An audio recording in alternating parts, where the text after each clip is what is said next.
Assalamualaikum warahmatullahi wabarakatuh. Bismillahirrahmanirrahim. Kalau di kitab kuning Sohifah 39 makalah yang ke-23.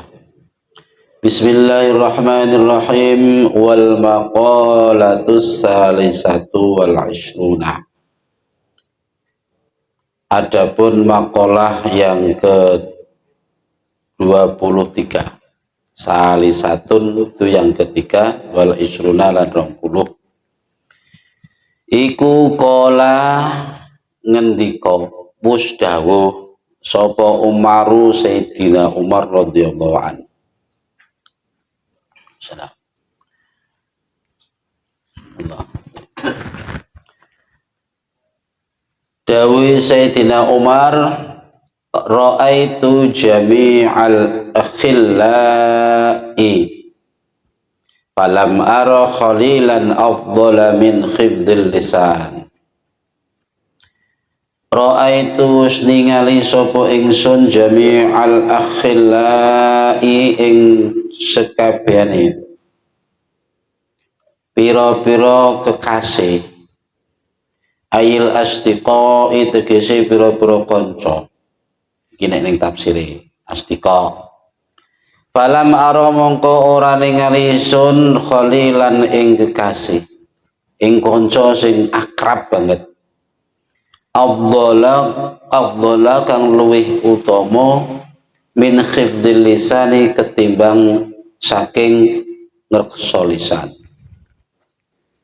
Wa ra'aitu lan ningali ingsun jami'al libasi ing sekabehane pira-pira penganggo utawa pakaian baju. Falam ara mongko ora ningali ingsun libasan ing penganggo afdhala kang luwih utama minal wara'i katimbang dene wirai. Wa ra'aitu lan ningali sapa ingsun jami'al mali ing sekabehane bondo dunya, harta benda. Falam ara mongko ora ningali ingsun malan ing bondo dunya afdhala kang luwih utama minal qanaati ketimbang saking nrimo ing pantum. Wa ra'aitu lan ningali sapa ingsun jami'al barri ing sekabehane keapikan, kebajikan, keapian, kebagusan. Falam ara mongko ora ningali ingsun birron ing kebagusan afdhala kang luwih utama minan nasihati timbang saking nasihat. Bismillahirrahmanirrahim. Wa ra'aitu lan ningali sapa ingsun jami'al at'imati, jami'al at'imati ing sekabehane pira-pira panganan. Falam ara mongko ora ningali ingsun aman ing panganan aladza kang luwih lezat, kang luwih enak minas sabri katimbang dene sabar.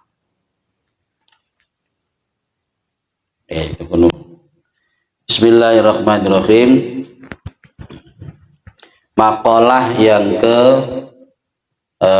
23, didhawuhi Sayyidina Umar radhiyallahu anhu. Beliau berkata begini, aku telah menyaksikan, melihat, memandang, meneliti semua teman-teman, kekasih, sahabat, qarib, qarib itu sahabat terdekat, makanya disebut qaribun, maknanya terdekat. Sahabat qarib berarti sahabat terdekat. Banyak orang yang bersahabatan, persaudaraan sampai ngeluwi dene pondok saudara sendiri. Tapi setelah saya lihat, aku tidak melihat satupun kekasih atau sahabat yang melebihi utamanya daripada menjaga lisan, memelihara lisan. Artinya begini, andai kan bisa diumpamakan gitu, lisan itu sebagai teman. Maka menjaga lisan itu adalah teman terbaik dari sekian banyak teman-teman yang baik. Sahabat terdekat daripada sekian banyak sahabat yang dekat. Contohnya, meskipun kita banyak teman, karib, sahabat, bahkan rela membela kita, rela mendukung kita, rela berjuang untuk kita, tapi tidak menjamin akan keselamatan kita. Tapi nek lisan yang kita pelihara, kita jaga, sebagaimana Nabi bersabda, salamatul ini aukamakol, saya nggak tahu persis ini hadis atau yang jelas ada makalah al hadis aukamakol, ya, salamatul insan fi khifdil lisan. Selamatnya manusia itu terletak pada bagaimana ia memelihara, menjaga lisan. Berarti lisan ini utama. Anggap saja teman yang terbaik dari sekian banyak teman-teman yang baik. Ya, nek konco keh, sahabat akeh, pendukung akeh, jamaah yokeh, itu enggak menjamin orang bisa selamat dari goroh, dari bohong, dari gibah, dari menghujat. Kadang sudah justru mentang-mentang merasa pengikutnya banyak, semakin berani perkataannya, semakin berani mengeluarkan kalimat-kalimat hujatan, gibah dan sebagainya. Merasa mentang-mentang ngomong aku salah, enak sing dukung, kan? Jadi artinya meskipun banyak teman, karib, sahabat, tapi nggak menjamin keselamatan kita. Justru yang bisa mendukung keselamatan kita adalah khifdul lisan. Ini nomor satu. Nomor dua, wara'aitu jami'al libas, dan aku telah melihat banyak pakaian-pakaian. Saya tidak melihat satu pakaian pun yang lebih utama daripada wirai. Wirai, pakaian terbaik, terafdal, yaitu wirai. Wirai itu gini, ini banyak pendapat di dalam sarahnya. Itu ada Syekh Ibrahim bin Adham, ini seorang tokoh, juga tokoh sufi. Beliau itu ceritanya dulu katakan sebagai pangeran mahkota, putra mahkota yang mestinya mewarisi, meneruskan tahta abahnya. Ini karena hidayah Allah datang, kemudian yang dikehendaki lain, Syekh Ibrahim menanggalkan semua pakaian kebesaran untuk menuju kepada warok, zuhud. Makanya kata warok itu neng bahasane wong Ponorogo ya wong warok-warok sira menggala warok anu ngono kuwi. Mungkin bahasa warok itu dulu juga begitu, muncul juga kurang lebih dari yang dimaksud di sini. Makanya kalau di sana pun juga begitu, orang itu tidak semua orang bisa disebut warok. Nah di sini gini, warok itu gini, tarku kulli subhatin, meninggalkan segala yang berbau subhat.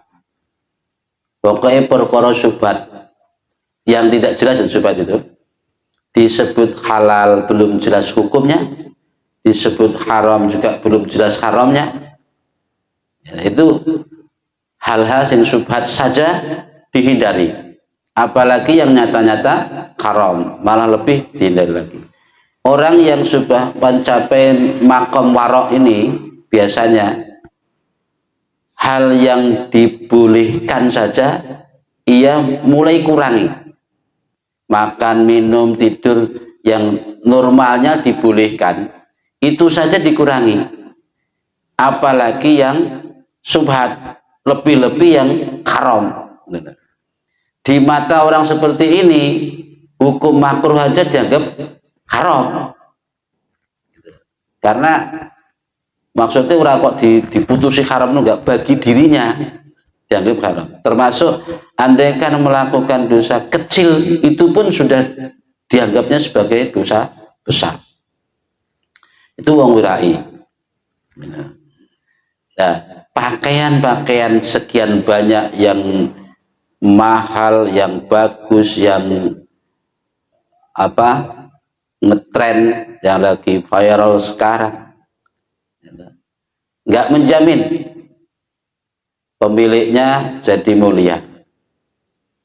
Jadi ini wong jadi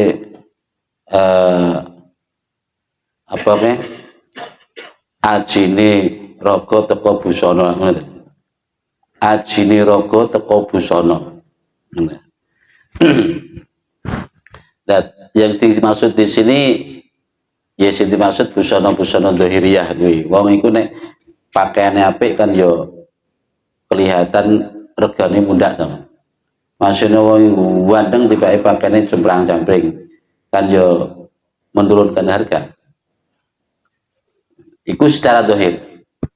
Nah, nek kita ngaji secara sufiah ya jadi yang dimaksud pakaian-pakaian di sini tentu sifat karakter hari-hari itu yang selalu diliputi oleh hukum. Jadi wirai kuwi yaiku wong sing sok menghindarkan diri dari perkara syubhat. Kula malah jadi ajine jadi malah berharga. Rogone malah jadi berharga kan maksudnya. Nek biasanya umumnya normale wong di ajine rogo teko busana. Iku lah mungkin di mata orang-orang yang sekelas itu gitu. Bisa jadi pakaiannya apik, sesaat mungkin orang menghormati, tapi neng satu sisi neng perkara haram doyan. Perkara makruh wis biasa hari-hari. Maka suatu saat ajine rogo sing selama ini dihormati wong akan jatuh. Tapi nek nganggu pakaian wirai iki ya ibaratnya nek ning lagu ngono iku apa kala sebo jadi mulya tanpa wiranti gitu. Jadi duwe kamulyan tanpa harta benda tapi sikap menghindarkan diri dari perkara syubhat itu.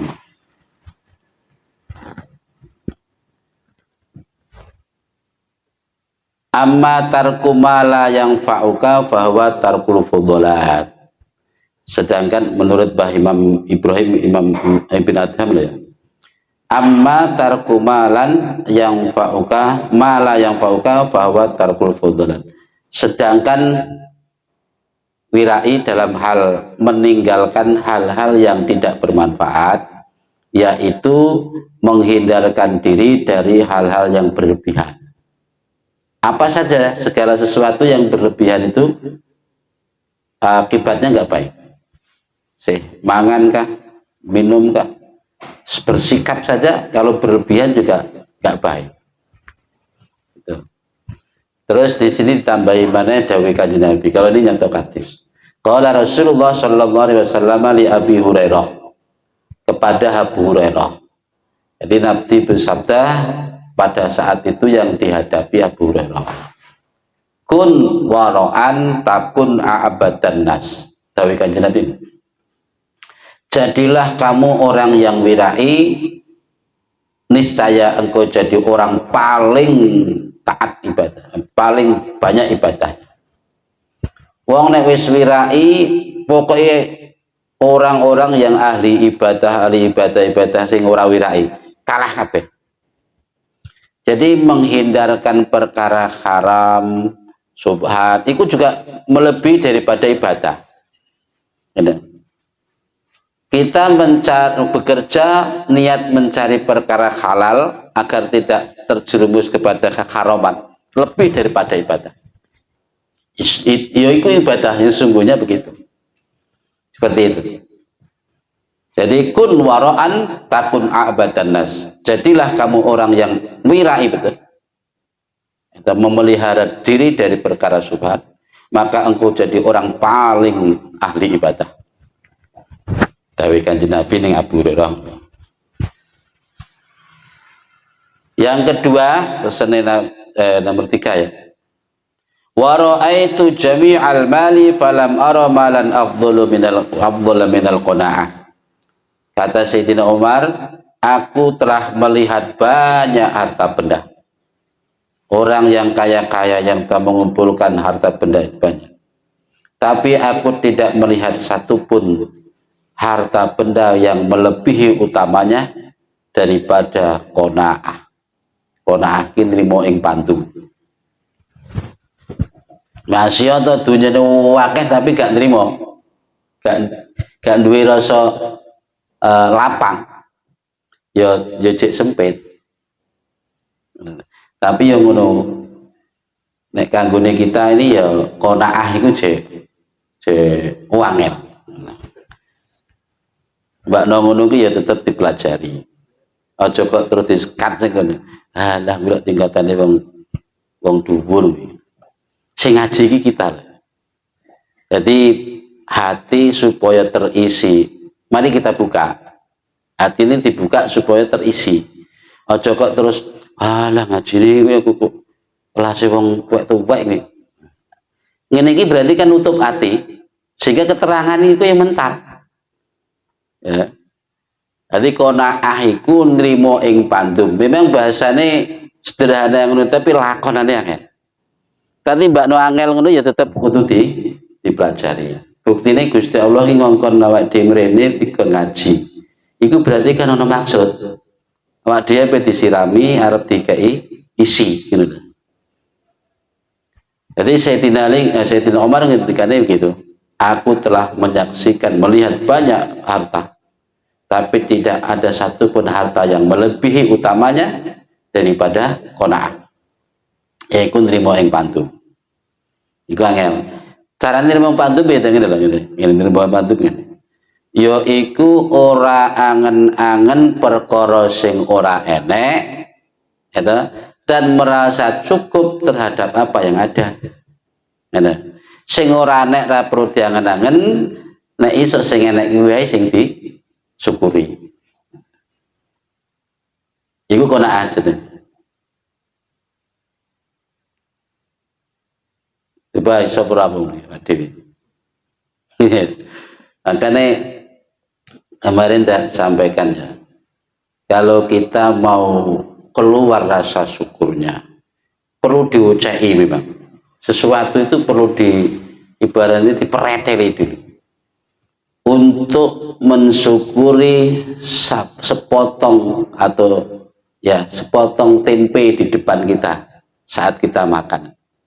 Itu saja sudah melibatkan berapa petugas Allah disiapkan. Tempe sakwil itu. Kari-kari begitu di depan kita ngomongnya enak. Dapat kursa umum. Kan? Padahal itu sudah melibatkan berapa malaikat. Di saat masih jadi tempe gitu, malaikat lah ngirimi udan jadi deliling gitu. Di saat masih jadi deliling pasar neng sawah itu, malaikat yang terlibat di situ, sing menjaga udan, ngirami, belum petaninya, belum nanti petugas sing ngirim deliling sampai jadi tempe di hadapan kita. Itu kari-kari cukup dengan bahasa cukup kursa wil, gitu kan? Aiku, makanya kita mencontohkan hal kecil aja nih. Untuk mensyukuri sakwil tempe aja kita nggak mampu, apalagi yang lebih besar lagi. Makanya bahasa qanaah itu yang sederhana bahasa, tapi abot memang. Tapi meskipun abot bukannya tidak manusia tidak bisa, tapi perlu belajar. Dalam hal ini Nabi bersabda, kun waro'an takun a'badan nas, wa kun qani'an takun ashqaran nas, wa akhibba linnas ma tuhibbu li nafsik takun mu'minan, wa akhsin mujawarata man jawaraka takun musliman, wa aqilla dhuhika fa inna kasratad dhuhki tumitul qalbah. Didhawuhi Kanjeng Nabi, jadilah kamu orang yang wirai seperti di atas tadi, maka kamu akan jadi orang paling ahli ibadah. Oke, Joko berperok subhat wis termasuk ibadah. Setiap hari kita kan selalu dihadapkan sesuatu itu. Kalau enggak haram ya sunat, kalau enggak sunat ya wajib, kalau enggak wajib ya makruh, kalau enggak makruh ya mubah.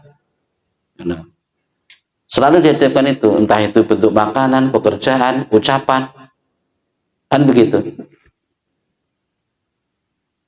Dan jadilah kamu orang yang qanaah, menerima apa adanya, maka engkau akan jadi orang paling syukur.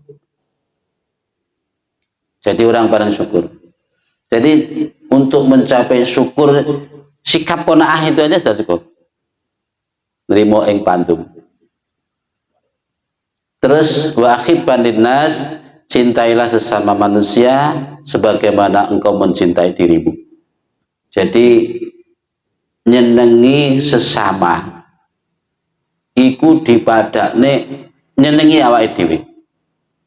Ya cara bahasa Jawane, umpama awake iku dijiwit lara, begitu juga wong liya nek dijiwit ya lara. Mula ya padakno. Jadi rahasia teman orang lain, maksudnya teman kita juga termasuk rahasia kita. Kehormatan teman berarti juga kehormatan kita. Ngono.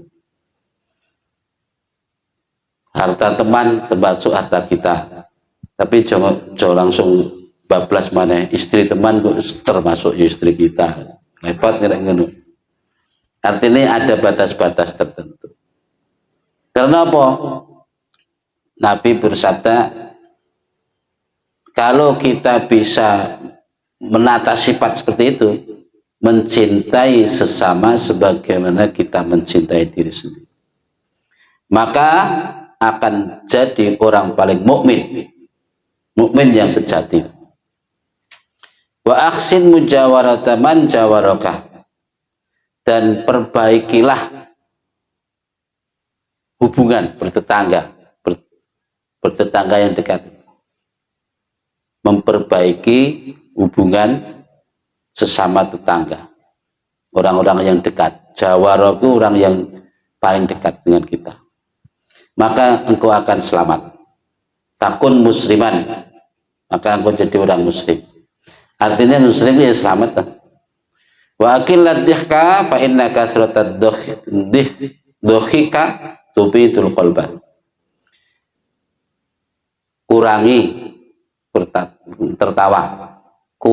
tertawa, karena sesungguhnya banyak tertawa itu bisa mengakibatkan matinya hati.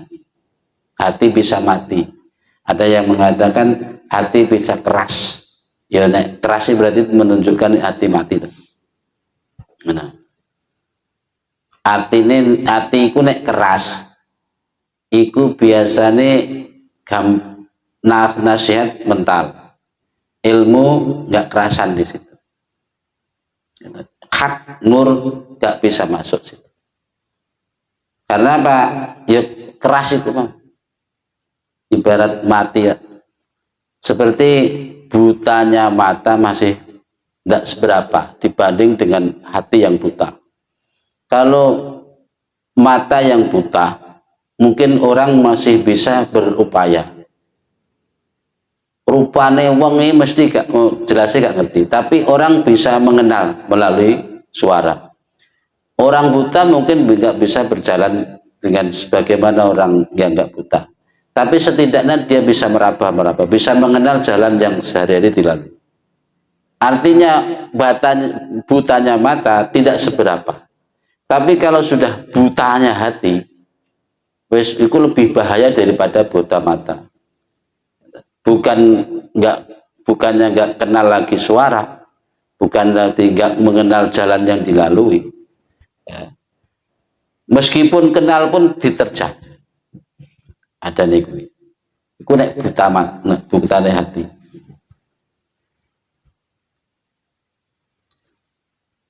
Makanya ojo banyak ketawa. Jadi ini wong nek akeh guyune iki awet nom. Ya satu sisi mungkin ngono sih, tapi aja guyu. Soalnya mbak yang guyu iki ya ngurangi apa aura di muka, di wajah. Akeh-akeh wong kan guyune akeh iku wajah ireng. Jadi mengurangi nggak tahu darah yang ada di wajah itu. Rata-rata. Terus mana bisa membuat hati jadi keras, jadi mati. Apa sih hubungannya ketawa karo hati ki apa? Biasanya gini, wong nek ketawa, sering ketawa, itu kan nuduh nek wong seneng. Akeh-akeh wong ketawa itu gone wong lali. Lali neng tanggung jawab ngono. Lali neng barang sing bener, lali sing apa kewajiban terhadap Allah. Biasanya ngono. Lali ansamane Gusti Allah. Nabi itu pernah menyaksikan sahabat pada tertawa. Terus langsung Nabi menegur, kalian tertawa sementara adab Allah selalu mengintaimu. Nah, tapi saat itu terus ya Nabi malaikat Jibril juga datang. Artinya ada bahasa basyiru wala tu'assiru wala tu'assiru yassiru wala tu'assiru. Jadi yo ketawa itu memang yo ndadekno hati atos, tapi bukannya kok terus dilarang total enggak. Soalnya dalam sistem berdakwah kadang juga butuh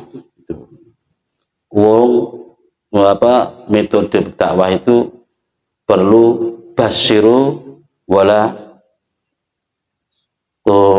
nafiru, perlu diberi kabar gembira, jangan lalu ditakut-takutin. Terus yassiru wala tu'assiru, berilah kemudahan, jangan justru dipersulit. Itu konsep berdakwah itu. Jadi saat itu Nabi malah dapat bukan teguran, pelajaran baru. Ya perlu satu sisi orang diperingatkan tentang neraka, tentang siksa, supaya nggak terlalu dulu lah seneng. Tapi kok terus ingat neraka terus sehingga wis malas sembarang ya akhirnya roda kehidupan nggak berjalan. Jadi ya perlu keseimbangan. Sebenarnya aja akeh-akehno guyu ngono maksudnya. Apalagi guyu dewi. Wa ra'aitu jami'al birri falam ara birran afdhala minan nasikhah. Aku telah melihat banyak kebajikan-kebajikan. Namun aku tidak melihat satu kebajikan pun yang melebihi daripada nasihat. Jadi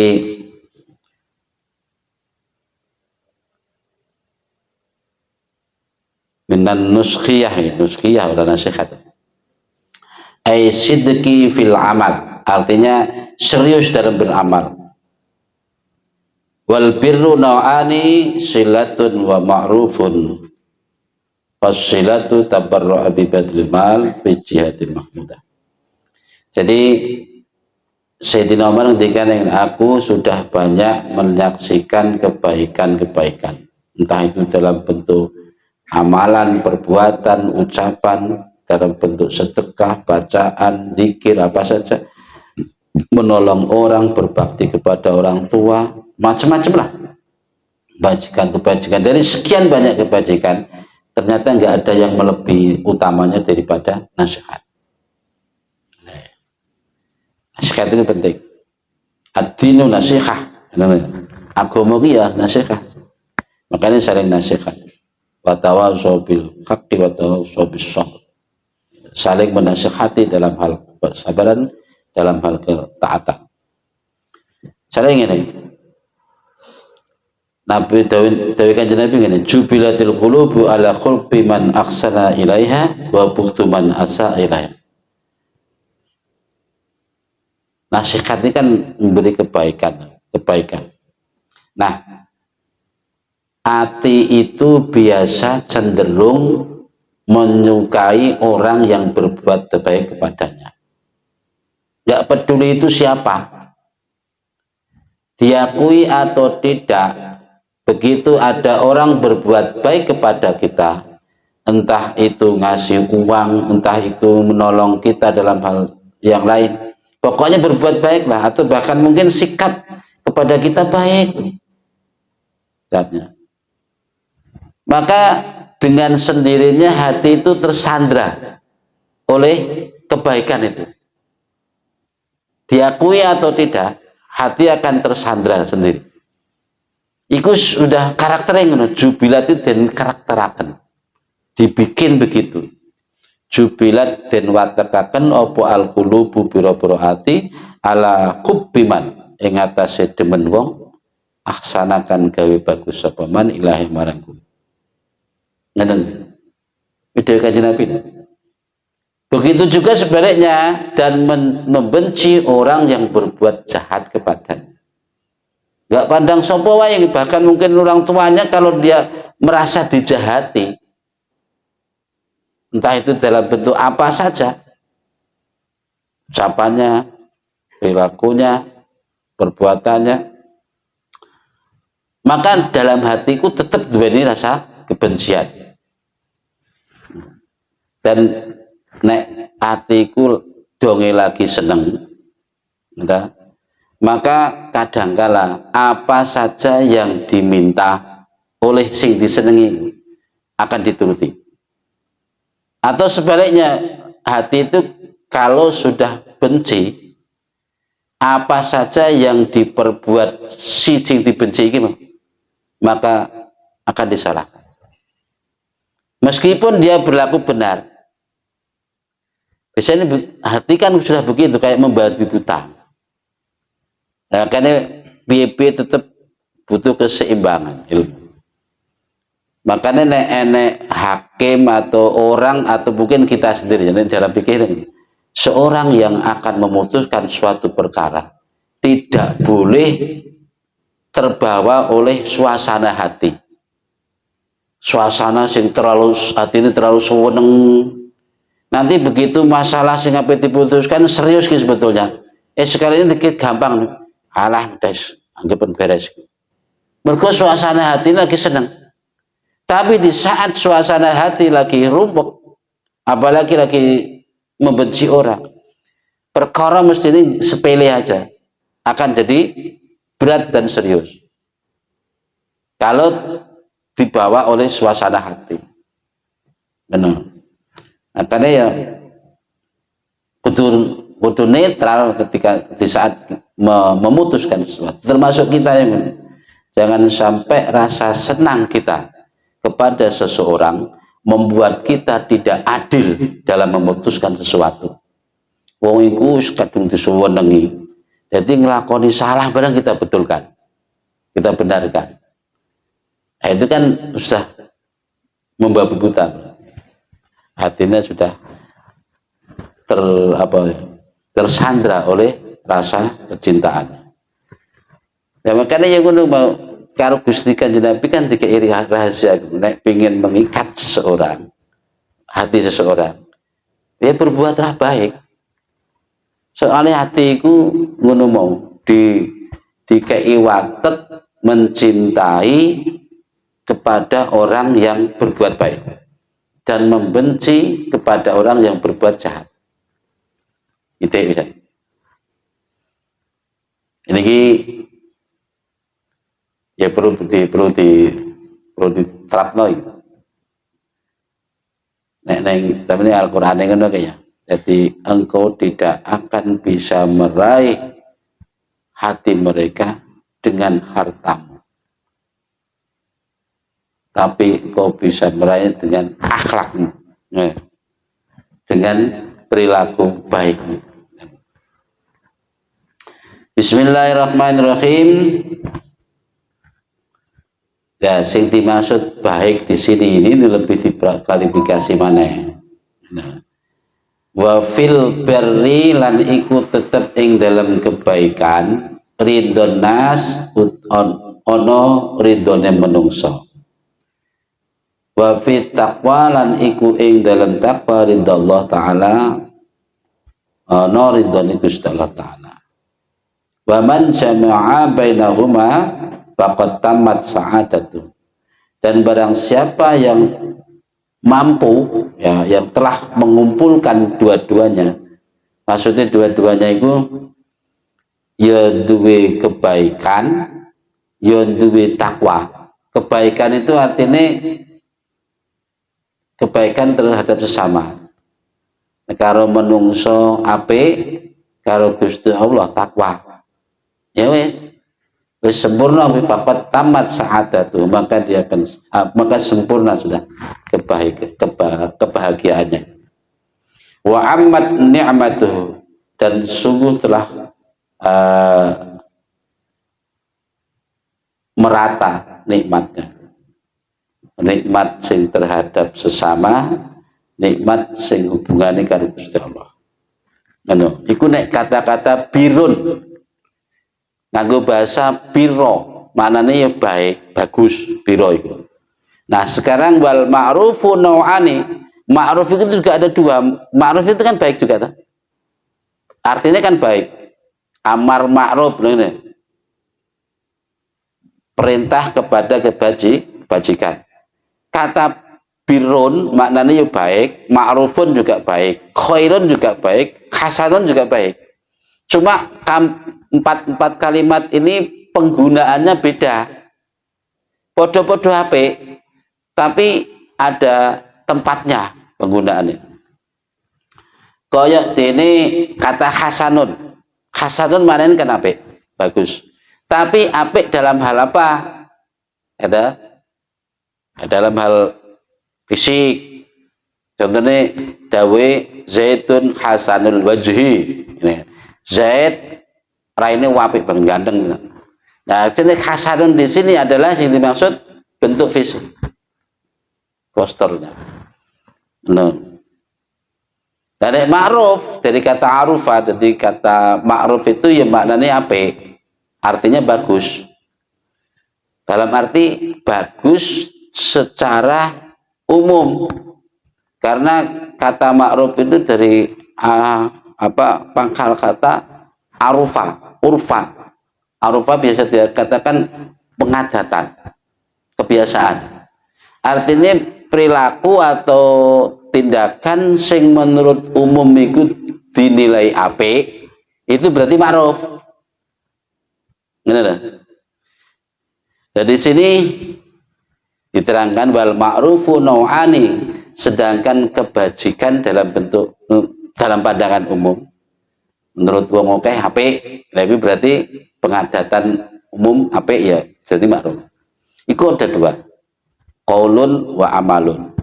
Ada dalam bentuk ucapan, ada dalam bentuk perilaku. Ngono. Cuma nek zaman akhir piye-piye iki koyo kudu hati-hati ya.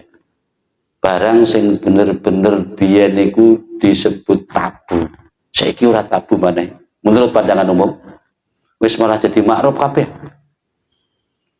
Ngene wong biyen lanang karo wedok jumeneh kok goncengan. Urung dadi bojone maksudnya. Jumeneh kok boncengan. Ketemu dalan kok padha lirik ngono iki wis ora rame piye. Kok wis disebut tabu. Nah, saiki hal sing tabu ini malah jadi makruf. Isi hati-hati. Jadi bahasa makruf itu sesuatu yang menurut umum lah pandangan apa?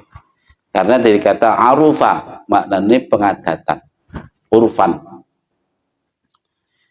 Nah, makruf dalam bentuk ucapan ini kayak ini apa? Watibul kalam wa husnul bashar, yaitu ucapan yang baik, kemudian wajah yang berseri-seri. Husnul bashar itu wajah sing acer. Jadi umpomo contoh ya, kita menyuguhkan makanan bahasane halus banget, tapi wajahnya dilipat, artinya dilipat itu merengut. Kan yo janggal ini. Wong sing arep mangan barang yo pikir-pikir tuh. Iki bahasane yo halus janjane, tapi kok wajahnya ngono cah. Ada apa ini? Merengut. Utawa sebaliknya, wajahnya merengut tapi wajahnya ajar tapi bahasanya kasar. Wajah ini murah senyum tapi bahasanya kasar. Ya pipi sing arep mangan ya tetep. Makanya kalau ucapan dibarengi dengan raut wajah yang kasar. Tibul kalam wa husnul bashar. Ucapannya halus, sopan, tur wajahnya juga berseri-seri menyenangkan. Terus watawaddudu bijamil qoli, dan yes, membuat kata kalimat-kalimat yang indah gitu loh, sing membuat orang senang, gak tersinggung. Wal amalu wa badrul jah wal i'anah bin nafsi fil naibah. Sedangkan kalau dalam bentuk amal, makruf dalam bentuk amal, yaitu ya menyerahkan, meletakkan kehormatan, dalam arti nggak ego loh. Bamu arep nulung wong barang ini, yes nulung ya nulung, nggak usah dipandang, loh aku kan lu itu wae. Ya ngono iki kan cek hitung-hitung berarti. Apa njaluk ngapura ngono? Ya mesti dhek sing mrene. Tuwek aku kok. Ini berarti kan ora badrul jah. Cek ngongkrong neng anggapane dhek luwih mulya. Ngono. Sing dimaksud badrul jah itu pokoknya meletakkan segala ego. Iku nek dalam bentuk amal ya, makruf dalam bentuk amal. Arab nulung wong wis gak usah hitung-hitung dhek sapa aku sapa. Perlu dihitung itu loh. Wali'anatu bin nafs, dan menolong orang dengan diri sendiri. Maksudnya dia terjun sendiri. Bismillahirrahmanirrahim. Wa ra'aitu jami'al at'imah wa lam ara ta'aman aladz minas sabri. Dan berikutnya kata Sayyidina Umar, ini kan kaulai Sayyidina Umar tadi. Aku telah banyak melihat makanan-makanan, jenis makanan apa tak saksikan ya tak rasa nih. Falam ara ta'aman aladz minas sabri. Dan aku tidak mendapati satupun makanan yang lebih lezat, melebihi lezatnya sabar. Maksudnya andaikan sabar ikut diumpamakne panganan, iku panganan sing paling lezat. Saiki ya padha karo mau contohnya, selezat apapun itu makanan. Ya, nek gak pas oleh ngrasane, maka yo jek enek sisi kurangnya jek enek. Karena gak sabar ya. Nah, saiki langsung tak terus nih. Wasobru salah satu arkanin. Sedangkan sabar itu untuk telung macam rukun nih. Habsun nafsi anis suhti. Ini bersiji. Yaitu menahan nafsu dari unek-unek, dongkol bahasa kita, dongkol. Ya mana?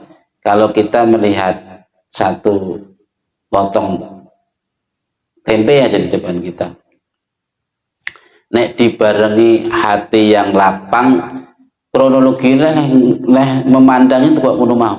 Iya ki tempe masa sakbel iki ternyata itu tekone kene iku banyak sekali melibatkan makhluk, mulai dari malaikat menungsone kabeh,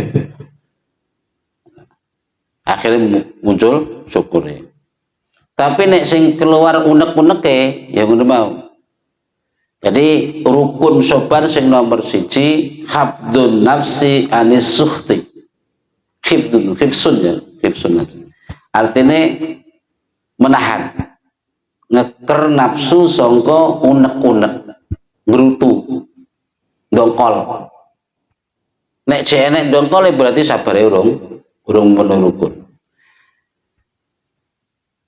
Wa khibsul lisan anil qawli syai'i,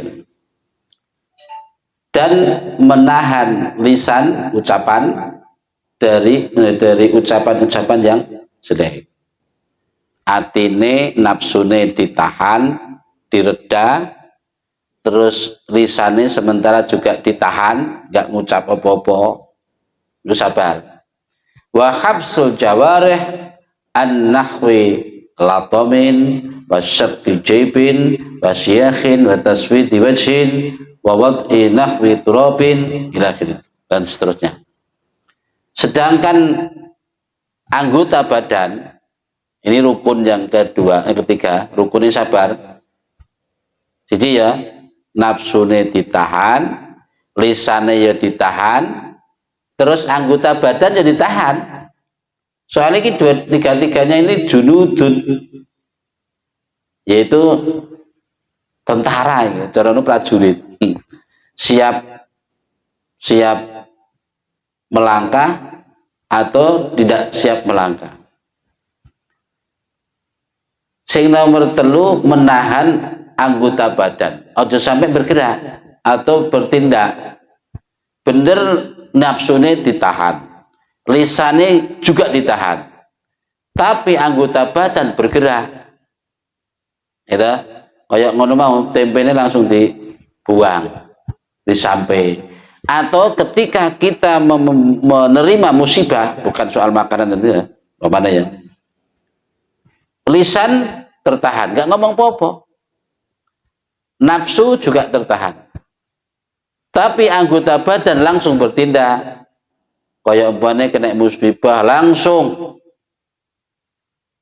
apa nih, mungkin tangan ini bergerak, bisa juga apa itu menampar-nampar pipi, terus ngawut-ngawut rambut, kayak namanya orang kayak orang kesetanan itu. Naik musibah, naik keluarga ini mamanya meninggal, sampai kitru-kitru, rambutnya dibut-but ngono kae. Ini tanda tidak sabar. Perumpamaan Sayyidina Umar ya menggambarkan sabar itu merupakan panganan sing paling lezat. Sebabnya panganan seenak apapun kalau dihadapi oleh hati yang tidak sabar, maka kelezatan itu masih belum sempurna. Masih belum sempurna. Nah ini, faman qama bihadhil arkan haza fadilatas sabri. Barang siapa yang telah memenuhi 3 unsur sabar ini, rukun sabar ini dipenuhi dengan nafsune ditahan, lisane dibungkem, dari bahasa kita dibungkem, gak usah ngomong, terus anggota badan yang ditahan, gak usah bergerak apa-apa. Nah, tapi berarti orang benar-benar telah mendapatkan fadilah sabar yang sebenarnya. Alladzi huwa nisful iman, yang mana sabar yang seperti itu nilainya separuh sendiri daripada iman. Ibarat iman itu ada 100, nilai 100%, maka yang 50% itu sendiri ada terdapat di sabar. Selebihnya ya di iman kepada yang lain, iman kepada malaikat, dan seterusnya. Jadi sabar seperti itu menduduki posisi keimanan 50% sendiri nilai iman. Wasaratil baliyatu makhdun ihsanun. Sedangkan bilai musibah ujian itu dalam pandangan dia itu benar-benar murni kebaikan menurut dia. Gini terus aku bisa jadi wong dikei loro iku malah seneng, bahkan didongakno waras maksudnya ini didongakno mergo dhewe wis menikmati kesabaran iki mau nek wis ngono ki ada seorang kiai besar, karena mungkin tingkatannya sudah tinggi lah makrifat, pas diuji loro ya jenenge wong loro mesti mungkin kegiatannya juga tidak seperti ketika waras lah. Nah ini ditangkap diperhatikan oleh para santrinya. Baik ini para santri pun tundungan nih gimana diseneni lho kok malah ndongan aku undang waras lho aku ki lho dikek loro ki malah menikmati. Nah, karena apa? Dia merasakan begitu lezatnya sabar itu. Jadi ibarat wong ngedepi panganan sing paling lezat. Ya bener aja. Soalnya kita sih belum sampai kepada tingkatan itu sehingga nggak bisa menggambarkan yang sesungguhnya. Jadi orang yang ketika diberi waras gitu, mungkin tidak sesering ketika tidak sering mengucapkan sesuatu, entah itu istighfar subhanallah atau sambat ning Gusti Allah, ya Allah ya Allah, tidak sesering di saat ia diberi sakit. Maka bagi orang kayak begini ini mending sakit aja. Nah, soalnya dikei waras jarang-jarang muni ngono. Tapi begitu dikei sakit, sore kali sebentar-bentar istighfar, sebentar-bentar ya Allah sambat. Maksudnya sambat ingat Gusti Allah. Ora kok sambat krana lorone. Jadi ingat Gusti Allah. Summa sabru ala aqsamin, sabrun ala ma huwa kasbun lil abdi wa sabrun ala ma laysa bikasbih. Ini penafsirannya macam-macam. Jadi itulah makalah dari Sayyidina Umar radhiyallahu an dalam makalah yang ke-23.